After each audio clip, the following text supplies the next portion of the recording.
गए हैं ऐसा लगता है, वो हम फेस कर रहे हैं, उससे भी निकलना है और इस परम ब्रह्म की भी प्राप्ति करनी है। तो लगता है कि भगवत गीता ठीक है। आर्ट ऑफ राइट लिविंग, ये सब अलग अलग फिर नामकरण दिए गए हैं कि किस प्रकार से जिया जाए, तो जिससे हमारी उन्नति हो और श्रेष्ठ बाबत हमें जानने को भी मिले, हम पहुंचे भी सही। तो ये एक भगवत गीता की उपयोगिता हमारे जीवन में है। क्योंकि एक बात तो स्पष्ट है ना, अगर उपयोगी नहीं है तो हम उसको स्पर्श नहीं करते हैं, स्पर्श भी नहीं करते। जितना ज्यादा उपयोगी उतना हम उससे ज्यादा निकट रखेंगे स्वयं के। तो उपयोगिता हमारे लिए, उपयोगिता बुद्धि हमारे अंदर स्पष्ट होनी चाहिए, परिणाम स्वरूप महत्व बुद्धि भी स्पष्ट होगी। ये इंपॉर्टेंट है। ये एक बात हो गई। तो भगवत गीता का जो नायक है अर्जुन, उससे हमारा कुछ, हमारी जो वर्तमान मानसिकता है कुछ मैच होती है। और भगवत गीता के नायक अर्जुन की वर्तमान स्थिति मानसिकता को ध्यान में रखकर ही भगवान ने बोध दिया। इसीलिए भगवान ने जो बोध दिया है वो हमको भी कुछ ज्यादा ही अप्लाई होता है, अच्छे से हम उसको रिलेट कर सकते हैं स्वयं के साथ, जो जो हमारी स्थिति हो, जो हमारी उत्क्रांति की स्थिति हो। अगर ऐसा लगता है, अगर ऐसी स्थिति है कि नहीं मुझे कोई बाह्य स्थितियां कुछ अभी स्पर्श नहीं कर रही है, मुझे एक आंतरिक रूप से मुझे आगे ही बढ़ना है, योगक्षेमम वहाम्यम मेरा अभी इस प्रकार की मेरी धारणा है, तो अनन्य चिंतन कैसे भगवान का हो, ईश्वर तत्व की कैसे धारणा हो, वो भी मिलता है। तो भगवत गीता के 18 चैप्टर, 18 अध्याय हैं और 700 श्लोक है। कोई कहे 701 है, कोई बात नहीं, इतने सारे श्लोक है। और उसमें भगवान ने बहुत सुंदर तरीके से अर्जुन के माध्यम से हम सबको बोल दिया है। अभी काफी बार ऐसा लगता है कि भगवान कुछ ना कुछ नया नया बोल रहे हैं, हर अध्याय में कुछ नया है। भगवान की कहने की शैली अवश्य नहीं है, नो डाउट, लेकिन जो बोध है ना, वो अलग अलग प्रकार से एक ही बोध भगवान कहते हैं। जब हमारे अंदर वो स्पष्टता हो जाए ना, तो अभ्यास का आनंद आता है ज्यादा। जैसे मैं कहूं कि भगवान भाष्यकार, उन्होंने भी भगवत गीता का प्रसिद्ध भाष्य लिखा है, और उसके पहले, भाष्य के पहले उन्होंने जो पूर्व भूमिका लिखी है उसमें लिखा है कि भगवत गीता हमें दो, एक सक्सेस या दो प्रकार की सफलता हमें देती है। एक है अभ्युदय और दूसरा है निश्रेयस। अभ्युदय और निश्रेयस माने हम जहां पर खड़े हैं, जो हमारी वर्तमान उत्क्रांति की स्थिति है, मनोस्थिति है, या फिर कहे इवन राग द्वेष की भी स्थिति है, हमारी वासना या संस्कार की स्थिति है, उससे कैसे ज्यादा ऊपर उठा जाए, किस प्रकार से ऊपर उठा जाए, उसके लिए जीवन बोध देती है अभ्युदय। और निश्रेयस, निश्रेयस का मतलब है कि मुझे मेरे जीवन में संपूर्ण रूप से सुख चाहिए, दुख रहित, दुख मिश्रित नहीं, दुख रहित सुख की मुझे जो इच्छा है, अनंत सुख मुझे चाहिए, मोक्ष की प्राप्ति मुझे करनी है, वो मुझे कैसे मिले, उसका भी रास्ता भगवत गीता देती है। तो ये दो मुख्य टॉपिक हो गए। अभी एक और बात भी भाष्यकार कहते हैं, भाष्यकार कहते हैं कि भगवत गीता समझने में हार्ड है, उपनिषद समझने में इजी है। समझने में, हाँ, कि क्या कहना चाहते हैं इस प्रकार। भगवत गीता हार्ड, क्योंकि वहां पर काफी अलग अलग साइकोलॉजिकल जो इश्यूज है हमारे, उसको सॉल्व करने के लिए अलग अलग प्रयास भगवान ने किए। उपनिषद के स्टूडेंट में ऐसा कुछ नहीं है, नो साइकोलॉजिकल ट्रॉमा, है ना, ऐसा कुछ नहीं है वहां। तो एक सीधी सी बात काफी हाई है, लेकिन सीधी सी बात, तो ये हार्ड भी है। इसीलिए हमें जैसे जैसे हम कोई श्लोक अलग अलग अध्याय के हम पढ़ते हैं, हमें नया नया लगता है। भगवान तो अलग अलग नई नई बातें बताते रहते हैं हमारे ही लाभ के लिए, लेकिन नया नया लगता है। तो उसको समझने के लिए एक, जैसे भाष्यकार ने कहा कि अभ्युदय और निश्रेयस, वैसे ही अलग अलग महात्माओं ने प्रयास किया है कि भगवत गीता क्या हमें देती है, क्या ऑफर करती है। तो उसमें 9 अलग अलग चीजें हैं, 9 थिंग्स, 9। पहला है साधना त्रय, 3 प्रकार की साधनाएं भगवत गीता बताती है, साधन त्रय।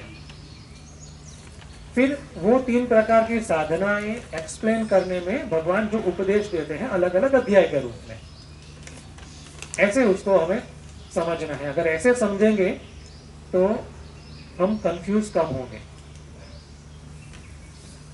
तो पहली कौन सी साधना है, तो भगवान कहते हैं कर्मयोग। कर्मयोग पहली साधना। और कर्मयोग किस प्रकार से किया जाए, कर्म में से कर्मयोग कैसे बने, उसकी बात भगवान करते हैं। दूसरे प्रकार की साधना क्या है, तो उपासना योग, कि उपासना भी आवश्यक है। कर्म योग करने से हमारे ही अंतःकरण या मन में रही हुई जो नेगेटिविटी है, अलग अलग जो दोष है, वो विक्षेप के रूप में बाहर आते हैं, वो सब दूर होते हैं। फिर आते हैं उससे हायर साधना है उपासना योग, उसकी बात करते हैं कि उपासना योग से ही हमारा चित्त एकाग्र रह सकता है, निश्चलता पूर्वक एकाग्र रह सकता है, जागृति पूर्वक एकाग्र रह सकता है। देखो, हम सब साधक हैं, हम सब भक्त हैं, तो हमें ऐसा होता भी है कि ध्यान करते हैं तो मन है भटकता रहता है, जब ऐसे बैठे तो मन शांत रहता है, या फिर अलग अलग प्रकार के विचार आते रहते हैं। तो वो वहां पर स्पष्ट है कि उपासना की आवश्यकता है। उपासना के परिणाम स्वरूप हमारा मन निश्चल होता है, कहेंगे कि मन एकाग्र होता है और मन में रही हुई क्षुद्रता नाश पाती है। क्योंकि उपासना में हम इष्ट के साथ हम हमारा तादात्म्य बनाते हैं, बढ़ाते हैं, तो परिणाम स्वरूप इष्ट के गुण हम में आते हैं, उपासना योग। और तीसरा योग है ज्ञान योग। ज्ञान योग जहां पर जीव और ब्रह्म के ऐक्य का बोध भगवत गीता देती है। ठीक है, तो कर्म योग, उपासना योग और ज्ञान योग, इस 3 प्रकार के योग या 3 प्रकार के साधना का विचार या उपदेश भगवत गीता देती है। ये पहला हो गया। फिर दूसरा एक 3 जो है घटक, उसको कहते हैं पदत्रय भी कहते हैं। हमारे महात्मा ने इस प्रकार से कहा है पदत्रय। जैसे कहें कि उपनिषद है वो वेद का सार है, और उपनिषद क्या सूचित करते हैं, उपनिषद सूचित करते हैं जीव और ब्रह्म की एकता, ऐक्य बोध। और ऐक्य बोध उपनिषद के काफी मंत्रों से दिया गया है, लेकिन वो जो प्रमुख मंत्र है ऐक्य बोध के, उसको कहते हैं महावाक्य। ठीक है, 4 महावाक्य है, उसमें से जो एक महावाक्य है, पहला भी कहते हैं उसको उपदेश वाक्य कहते हैं, तत्वमसि। तो तत्वमसि को ही भगवद गीता एक्सप्लेन करती है। तत्वम असि, 3 पद हो गए। तो जो त्वम पद है, माने कि जो जीव या साधक, उसके बारे में बात करती है। फिर तत्व के बारे में भगवान बात करते हैं, और असि दोनों का ऐक्य, उसके बारे में भी बताते हैं। ठीक है, तो जो त्वम के बारे में प्रमुख रूप से 1 से 6 अध्याय, तत्व माने कि वो परमात्मा है, उसके बारे में प्रमुख रूप से 7 से 12 अध्याय, और असि ऐक्य बोध, उसके बारे में 13 से 18 अध्याय हो गया। तो 3 प्रकार की साधनाएं, 3 प्रकार के पद, तत्वमसि उसका भी विचार है। तो 3 और 3 हो गए 6। और फिर दूसरा जो 3 है, उसको ऐसे कहते हैं कि 3 अलग अलग प्रकार के घटक है, या अलग अलग प्रकार के एक मुख्य बिंदु है, जो साधना उपरांत हमें देखने हैं। ये 3 फैक्टर्स है जो हम हमारे जीवन में अच्छे से अपनाएं तो हमारा आध्यात्मिक विकास होगा ही होगा। आध्यात्मिक विकास के लिए अत्यंत अनिवार्य है। उसमें पहला है पुरुषार्थ। साधक का स्वयं का प्रयास। भगवद गीता उसको भी समझाती है कि स्वयं भी व्यक्ति को, साधक को प्रयास करना चाहिए। उद्धरेत आत्मना आत्मानम, देखो भगवान ने कहा है। जो भगवान ने मनुष्य को, साधक को स्वतंत्र इच्छा शक्ति दी है, फ्री विल, उसका प्रयोग करना चाहिए। प्रारब्ध के बेस पर ही नहीं रहना चाहिए। ठीक है, देखो यहां पर एक कंफ्यूजन होता है कि मैं करूं या होने दूं, मैं कुछ करूं या होने दूं।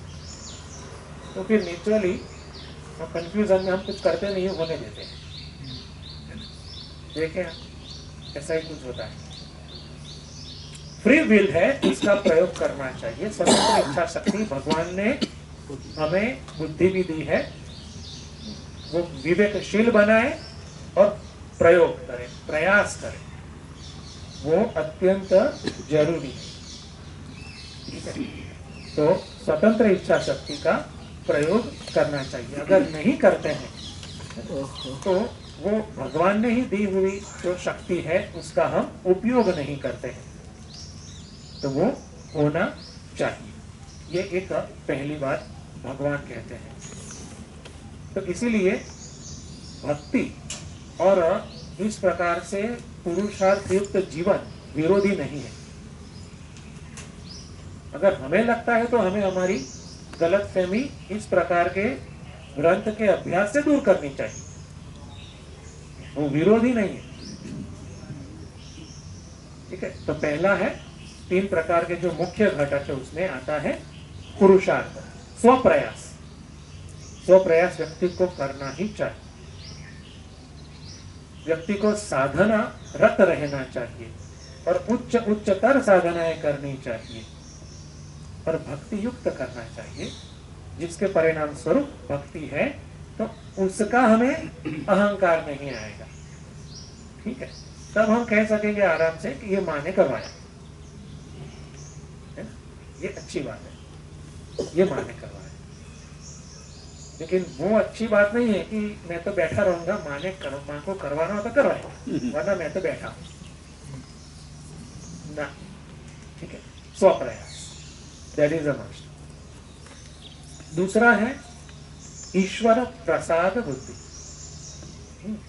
कि मेरे जीवन में जो भी घटना घट रही है उसमें कोई भी प्रकार की कंप्लेन न करके अच्छा रहे कि मैं ये भगवान ने मेरे एक विकास के लिए एक व्यवस्था बनाई है, ऐसा देखे, ऐसा समझे, या फिर कहे मेरे ही पूर्व कर्म का परिणाम। तो इस प्रकार का भी हमें बोध भगवत गीता देती है। तो स्वप्रयास, ईश्वर प्रसाद, और तीसरा आता है सद्गुण विकास। सद्गुण विकास अध्यात्म का ज्ञान एक प्रकार से लेना थोड़ा सा सरल है कि हमें समझ आ जाए कि किस प्रकार की वस्तु स्थिति है या किस प्रकार का उपदेश भगवत गीता या उपनिषद दे रही है। लेकिन उसमें आगे बढ़ने के लिए वो हमारा ध्येय बने और हम ध्येय में सफल हो, उसके लिए अत्यंत आवश्यक है कि हमारा व्यक्तित्व एक शुभ सद्गुणों से युक्त हो, और वो सद्गुण प्रधान हमारा व्यक्तित्व। देखो, गुण तो हर कोई में होते ही है, लेकिन वो प्रधान होने चाहिए, है ना? वो हमारे व्यक्तित्व का मुख्य अंग होना चाहिए। जैसे हर कोई सोचता है, हर कोई के पास बुद्धि है, ठीक है, तो वैसे तो हर कोई बुद्धिशाली कहलाएगा, लेकिन हम बुद्धिशाली किसको कहते हैं? जो सोच सकता है और वर्तमान स्थिति परिस्थिति में रास्ता निकाल सकता है, आगे की सोच सकता है, उसको कहते हैं बुद्धिशाली। सेम वे सद्गुण भी हमारे अंदर इतने सारे हो, ठीक है, कि वो हमारे व्यक्तित्व का एक प्रमुख अंग बन जाए, एक, और सद्गुण के युक्त जीवन जीने से हमारा अंतःकरण शुद्ध हो जाए, ठीक है। उसको ही कहते हैं दैवी संपत्ति। दैवी संपत्ति विमोक्षाय, मोक्ष के लिए जो हमारा अंतिम ध्येय है, दुख रहित सुख या फिर अनंत सुख, आत्मज्ञान, मुक्ति, उसके लिए ये दैवी संपत्ति या फिर दैवी गुण, अमानित्वम, अदम्भित्वम, अहिंसा, क्षांति, राजवम एक्सेट्रा, अभयम, सत्व, संशुद्धि, है ना, ज्ञान, योग, व्यवस्थिति एक्सेट्रा, ये सब जो गुण है वो डेवलप करने चाहिए। ये भी एक पुरुषार्थ। तो भगवत गीता इस सद्गुण के बारे में भी हमें समझाती है, सद्गुण की उपयोगिता, इंपॉर्टेंस को भी समझाती है, और अगर सद्गुण नहीं है तो क्या होता है वो भी समझाती है, ठीक है। तो दैवी संपत्ति का उल्टा हो गया आसुरी संपत्ति। तो आसुरी संपत्ति के बारे में भी भगवान कहते हैं कि अगर आसुरी संपत्ति है तो उसका मानस किस प्रकार से होगा, ठीक है। और सही बात यह है कि ये दोनों प्रकार की संपत्ति या गुण या प्रकृति का है, वो साधक के अंदर होते हैं।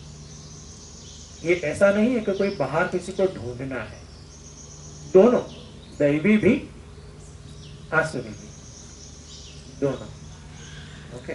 जैसे काम, क्रोध, लोभ, ये आसुरी हो गया, अहंकारम, बलम, दर्पम आसुरी हो गया। हर साधक में दोनों होते हैं, दैवी भी आसुरी। तो हम किसका विकास करेंगे, है ना? तो आदर्श रूप से कहेंगे तो दैवी का ही विकास होना चाहिए ना, लेकिन अंदर ऐसे अलग अलग दैवी संपत्ति वाला कोई सफेद होगा, आसुरी वाला काला होगा, ऐसा कुछ भेद नहीं है, पता नहीं चलता है, बहुत हार्ड है, ठीक है। तो वहां पर उसके लक्षण से ही जानना चाहिए, लक्षण से ही पता चलता है। जैसे डॉक्टर पेशेंट है तो उसके अलग अलग लक्षण से पता करता है, डायग्नोस करता है कि उसकी ये प्रकार का रोग है, तब निवारण होगा। तो वैसे ही दैवी संपत्ति और आसुरी संपत्ति के लक्षण क्या है वो भगवान यहाँ पर बताते हैं, वन, और उसके परिणाम क्या आते हैं वो भी बताते हैं। तो दो प्रकार से हम हमारे ही अंदर रहे हुए दैवी और आसुरी दोनों प्रकृति को जान सकते हैं, लक्षण से और दूसरे है परिणाम से। परिणाम माने कि अभी मेरा किस प्रकार का व्यवहार है, किस प्रकार की मेरी सोच है, वो परिणाम हो गया। ठीक है। लक्षण माने कि हमारे अंदर किस प्रकार की परिवर्तन होते हैं। जैसे कोई घटना घटी है तो हम उसको कैसे देखते हैं। ठीक है। जैसे कोई तीर्थ स्थान पर जाता है ना, तो एक व्यक्ति देखेगा कि भगवान का अच्छे से भजन हो जाए। ठीक है। दूसरा तीर्थ स्थान पर जाता है कि हाँ यहाँ तो अच्छा घूमने की जगह है। कोई जाता है कि हाँ यहाँ तो जो गर्म पानी तो ऐसे ही फ्री में मिल रहा है ना, चाय की पत्ती डालकर एक चाय का ठेला लगा दो, बिजनेस कर लो। सबका अलग अलग दर्शन होता है ना, तो वो लक्षण है। ठीक है। तो वो लक्षण से, परिणाम से हम हमारे अंदर रही हुई दैवी या आसुरी प्रकृति को जाने और फिर आसुरी प्रकृति को हम डिस्करेज करें, कम करें और दैवी प्रकृति को बढ़ाएं। ठीक है। तो ये तीन हो गया, स्वपुरुषार्थ, ईश्वर की प्रसाद बुद्धि और सद्गुण का विकास। इस प्रकार से 9 अलग अलग बातें भगवान अर्जुन के माध्यम से हम सबको देते हैं। ठीक है। तो ये भगवत गीता किस प्रकार के उपदेश देती है इसकी स्पष्टता। अभी दूसरी एक बात करते हैं कि भगवत गीता का जो नायक है, पात्र है अर्जुन, उसको भगवान उपदेश देते हैं क्योंकि अर्जुन ने उपदेश मांगा। शिष्यस्ते हम शाधि माम त्वाम प्रपन्ना। ठीक है। भगवान अर्जुन को तभी उपदेश देते हैं जब अर्जुन ने उपदेश मांगने की तैयारी बताई, माने कि मैं शिष्य हूं आपका। ठीक है। हम कहेंगे कि हमारे पास तो भगवान नहीं है व्यक्ति के रूप में, तो ग्रंथ हो, माँ के हमारा जो एक भाव हो, उसके सामने सच्चे भक्त और शिष्य के रूप में अगर हम अपने आप को प्रस्तुत करते हैं तो वहां से भी बोध मिलेगा। अगर इस प्रकार से नहीं है तो चाहे कितनी भी किताबें हमारे पास हो, बड़े बड़े फोटोग्राफ्स को अंदर नहीं जाएगा। तो उपदेश कितना हम ले सकते हैं, उसका जो आधार हम कितना तैयार है उपदेश ग्रहण के लिए, वो। ठीक है। तो ये एक बात है। और भगवान अर्जुन को उपदेश देते हैं दूसरे अध्याय के 11वें श्लोक से। अशोच्यानन्व शोचस्त्वं प्रज्ञावादांश्च भाससे गतासून गदासूंश्च नानुशोचन्ति पंडिताः। ठीक है। ये उपदेश भगवान यहाँ से शुरू करते हैं। और भगवान जो उपदेश शुरुआत करते हैं वो सबसे उच्चतम जो सत्य है उसको घोषित करते हैं, उसको कहते हैं ना सतो विद्यते भावः ना भावो विद्यते सतः। तो सबसे जो हाईएस्ट सत्य है उसको भगवान कहते हैं। और फिर धीरे धीरे धीरे करके अर्जुन का एक प्रश्न भी आता है, परिणाम स्वरूप भगवान अर्जुन के स्तर पर आकर बात करते हैं। उससे एक ये स्पष्टता है कि भगवत गीता क्या सिखाना चाहती है, जीव ब्रह्म ऐक्य बोध, और कैसे सिखाती है, तो जो स्तर पर हम हैं वो स्तर पर आकर फिर धीरे धीरे धीरे करके हमें ऊपर ले जाती है। एक यात्रा है, और वो यात्रा आंतरिक रूप से अभ्यास काल में हमारे अंदर भी चलनी चाहिए, और जैसे जैसे हम आगे बढ़ते हैं वैसे वैसे हमारे जीवन में भी परिवर्तन हमें स्वयं करने चाहिए, स्वयं। ओके, तो वही है पुरुषार्थ स्वप्रयास। कोई साधक ऐसे भी कहते हैं कि जीवन प्रयोगात्मक होना चाहिए, अलग रीत है कहने की, ठीक है। तो भगवान उपदेश देने की, भगवान की जो शैली है वो ऐसी है कि दूसरे अध्याय में भगवान गीता, पूरी गीता एक सार रूप में कह देते हैं, पूरी गीता एक सार के रूप में कहते हैं, जिसमें कुछ साधना भी आ जाती है, और महत्तम रूप से जो उच्चतम जो ध्येय है ब्रह्म तत्व, उसका निरूपण आता है। और जिसने उस प्रकार का ध्येय प्राप्त कर लिया है, ऐसा स्थित प्रज्ञ ज्ञानी महात्मा उसके लक्षण भी बताते हैं। फिर अर्जुन का प्रश्न आता है कि मुझे तो कंफ्यूज हो रहे हैं, तो भगवान फिर पूरा विस्तार करते हैं उपदेश का, ठीक है। तो तीसरे अध्याय से लेकर 17 चैप्टर तक पूरा उपदेश का विस्तार है। और देखो, समग्र उपदेश में जो मैंने जो 9 मुद्दे कहे थे वही है, तो वो उपदेश का विस्तार पूरा है। और फिर अंत में जो 18वां चैप्टर है उसमें भगवान फिर से कंक्लूड करते हैं, तो मैंने क्या कहा वो फिर से कंक्लूड करते हैं। और खूबी ऐसी है कि आपको कहीं पर रिपीटेशन नहीं लगेगा, शब्दों का रिपीटेशन इस प्रकार से लगेगा नहीं, तो वहां पर ऐसा नहीं लगेगा, नए रूप से कहा लेकिन सेम मैसेज, ये खूबी है, ठीक है। तो शुरुआत में भगवान एक बात कहते हैं, उपक्रम कहते हैं, फिर विस्तार आता है, और फिर उपसंहार, ठीक है। इस प्रकार से आचार्यगण भगवत गीता को देखते हैं या समझने का प्रयास करते हैं, जिससे हमारी बुद्धि में भी उसकी अच्छे से धारणा हो। बुद्धि में, हमारी बुद्धि में एक भगवत गीता की धारणा हो, वो आवश्यक है, ठीक है।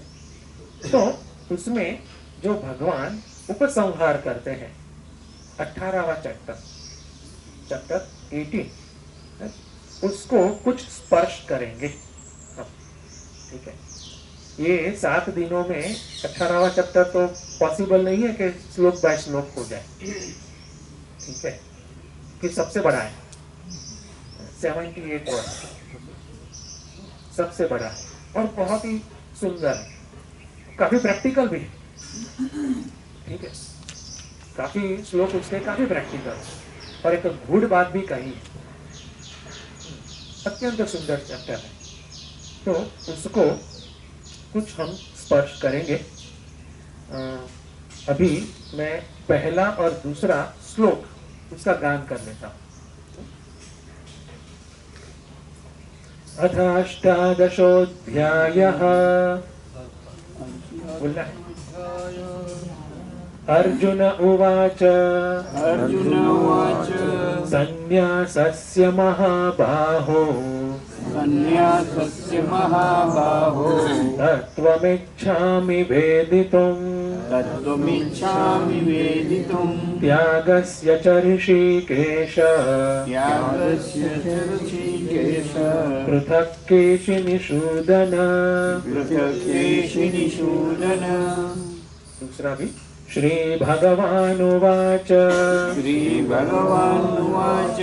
काम्यानां कर्मणां न्यासम् काम्यानां कर्मणां न्यासं संन्यासं कवयो विदुः सन्न्यासं कवयो विदुः सर्वकर्मफलत्यागं सर्वकर्मफलत्यागं प्राहुस्त्यागं विचक्षणाः। प्राहुस्त्यागं विचक्षणाः। ओके, तो यहाँ पर भी अर्जुन प्रश्न पूछते हैं। प्रश्न के साथ ये 18वें अध्याय की शुरुआत होती है। ये पूरी भगवत गीता या कहें कि हमारा पूरा जितना भी ज्ञान का राशि है, ग्रंथ है अलग अलग, वो प्रश्नोत्तरी के रूप में है। ठीक है, और जो प्रश्न है वो शिष्य के मानस और उसका एक जो भी एक बुद्धि का भी स्तर है या उसका प्रश्न है, शंका है, उसको स्पष्ट करते हैं। ओके, तो यहाँ पर अर्जुन प्रश्न पूछते हैं कि मुझे फिर से जानना है एक चीज, संन्यास और त्याग, इसके बारे में मुझे जानना है। अलग अलग करके आप कृपया मुझे बताएं। और देखो, यहाँ मैंने कहा था ना कि भगवत गीता साइकोलॉजिकल एस्पेक्ट भी काफी देखती है, जो उपनिषद में आवश्यकता नहीं है। किस प्रकार से? तो यहाँ पर एक उसका एग्जाम्पल है। अभी अर्जुन संन्यास के बारे में बात करते हैं। क्यों बात करते हैं संन्यास के बारे में? शुरुआत में भी काफी बार संन्यास के बारे में बात की। अर्जुन स्वयं की अपनी जो मनोदशा है उसमें भी कहते हैं कि उससे अच्छा है संन्यास ले लो।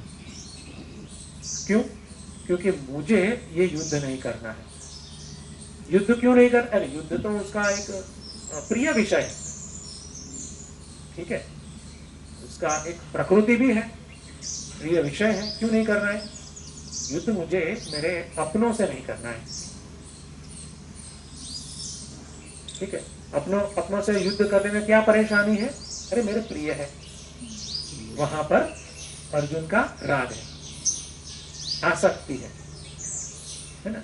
हम सब जो भी नाम दें कि ये तो मेरा प्रेम है, मेरा शुद्ध प्रेम है, ये मेरा त्याग है, कुछ भी नाम दे, लेकिन भगवान भगवत गीता या हमारे ग्रंथ उसको स्पष्ट यथावत बोलते हैं, ये राग है भैया, आसक्ति है। वही प्रेम या फिर वही प्रेम का चौथा भी भाग पड़ोसी के तरफ दिखाओ, वहां कल्याण पता चल जाए। तो इस राग के कारण अर्जुन को युद्ध नहीं करना है, और युद्ध करने के अलग अलग जो रास्ते या कहें बहाने वो ढूंढ रहे हैं, ठीक है। देखो, हर कोई मन इस प्रकार से करता है, चाहे जितना भी मैच्योर संभला हुआ क्यों ना, अगर राग है तो वहां पर वो बायस बनेगा ही, वहां पर वो तटस्थ नहीं रह सकेगा। अंदर रहा हुआ जो विवेक या धर्म है वो भी छिप जाएगा राग के अंदर में। देखो कितना खतरनाक है। अर्जुन के तो पुण्य थे, अर्जुन का इस प्रकार से एक बीइंग का भी लेवल था कि उसने अपना जो भी अंदर निर्धार था युद्ध से भाग जाने का संन्यास के नाम पर, उसको उसने पीक नहीं किया, उसका स्वीकार नहीं किया। उसने क्या करा कि मुझे लगता है कि मेरी बुद्धि भ्रमित है, उसको स्वयं की बुद्धि पर डाउट आया। जिसको स्वयं की बुद्धि पर डाउट आता है वही कोई हायर के पास मार्गदर्शन के लिए जाए, ठीक है, वो पक्की बात, वरना मुझे सब पता है ना?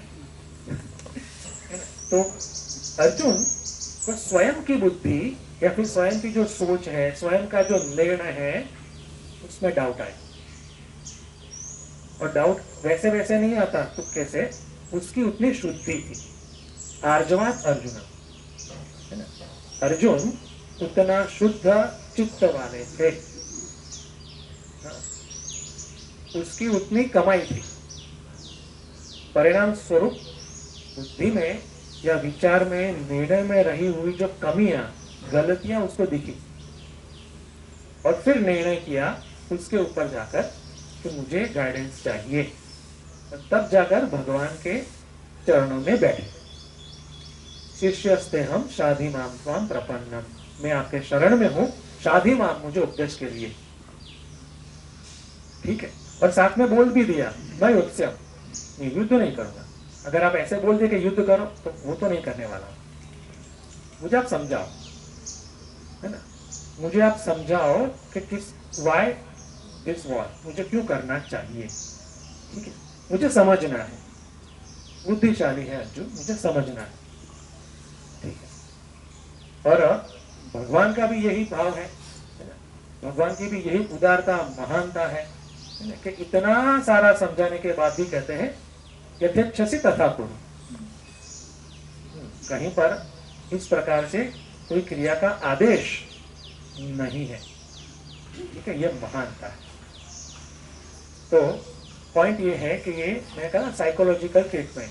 तो अर्जुन संन्यास के अभी वो दिशा में ही ज्यादा सोच, इतना सारा उपदेश के बाद भी अभी कुछ होप है अभी भी, है ना, कि अगर भगवान बोल दे कि हाँ संन्यास ठीक है चले जाओ तो मेरा काम हो जाए, है ना।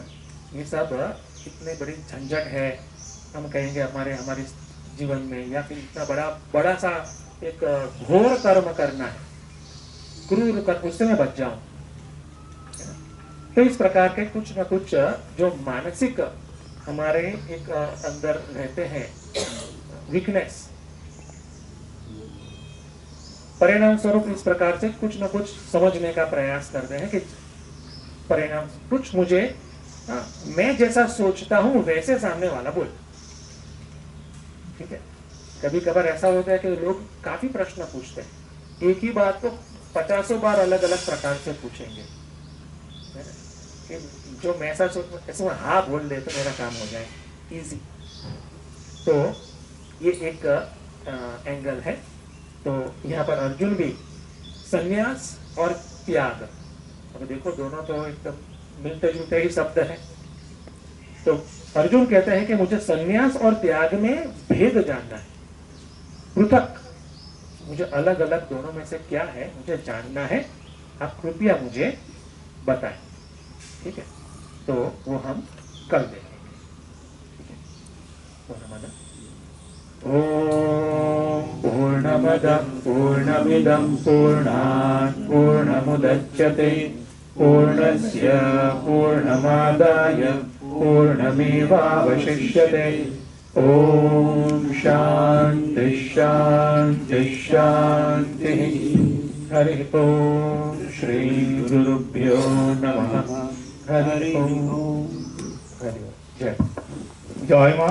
अभी विष्णु सहस्त्र नाम पाठ, এই পাঠ কি সমাপনান্তে मध्याह्नकालीन अवकाश, मध्याह्नकालीन अवकाश मीनिंग क्या है, दोपहर का छुट्टी, फिर पुनः 2:45 बजे कार्यक्रम शुरू होगी। जय माँ।